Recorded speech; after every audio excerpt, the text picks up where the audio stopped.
တငယ်ချင်းတို့ရေဒီနေ့တော့ထူးထူးခြားခြားဆေးရုံထဲမှာလူနာကဝင်ကြီးနဲ့ပွဲကျန်းနေတဲ့ကောင်မလေးတစ်ယောက်အကြောင်းပြောပြချင်ပါတယ်။ကြည့်လိုက်ပါဦး။ဆေးရုံကောင်တာပေါ်ကနေဝစ်ခတ်နဲ့ပြန်ပြီးတိုက်ခိုက်နေတာမြင်ရတာနဲ့တင်ဒီကောင်မလေးကတာမန်မဟုတ်ဘူးဆိုတာသိတာနေပါပြီ။အဲ့ဒီအချိန်မှာပဲနောက်ထပ်မိန်းကလေးတစ်ယောက်ရောက်လာပါတယ်။သူကတော့လူနာမဟုတ်ပဲအပြာရောင်ဝတ်စုံနဲ့သပင်နီနီလေးနဲ့ပါ။ဒါပေမဲ့သူကင်လာတာကနားမဟုတ်ဘူးလှမ်းမဟုတ်ဘူးဗျ။ရုံးသုံးကူလာထိုင်ရဲ့ခြေထောက်တိုင်ကြီး။အဲ့ဒီတိုင်ကြီးကိုအောက်ကနေအပေါ်အထိဆွဲဆန့်လိုက်ပြီးဆေးရုံမျက်နှာကျမှာသွားတက်လိုက်တာ။ပိုက်ကခုံတဲ့တိုင်ဖို့ကြီးဖြစ်သွားရောအခုတော့ပွဲကပိုကြီးကောင်းလာပါပြီ။သပင်နီမလေးကအဲ့ဒီတိုင်ကိုအတုံးချပြီးကျွန်းထိုးမှောက်ခုံတဲ့လူနာမလေးကိုတိုက်ခိုက်ပါတော့တယ်။တစ်ဖက်ကလည်း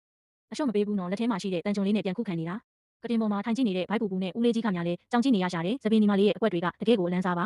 တိုင်ကိုပတ်ပြီးလှည့်တိုက်တာတွေခြေထောက်နဲ့ကန်တာတွေကမြင်ရသူအဖို့ရင်တထိတ်ထိတ်ပါပဲလူနာမလေးကများလဲအောက်ကိုပြုတ်ကျလိုက်ပြန်တိုက်လိုက်နဲ့အတော်လေးကိုရုန်းကန်နေရတာပါနောက်ဆုံးတော့အပြတ်တက်တိုက်ပွဲစပါပြီလူနာမလေးကအားကုန်တုံးပြီးလေးပေါ်ပြန်တက်လိုက်တဲ့အချိန်မှာဟာကြည့်လိုက်ပါဦးသူ့လက်ထဲကနေလျှက်စီးတန်းတွေထွက်လာတာဗျဒါကတကယ်ကိုစူပါပါဝယ်ပဲအနီရောင်လျှက်စီးတန်းတွေကဆေးရုံတစ်ခုလုံးကိုပတ်သွားပြီးသပင်နီမလေးကိုပါကြည့်မှန်သွားပါတယ်ပောက်ကွဲတန်တွေမိဘွားတွေနဲ့အတူဆေးရုံထဲမှာပွဲကတော့အတော်လေးကိုကျန်းသွားခဲ့ပါပြီ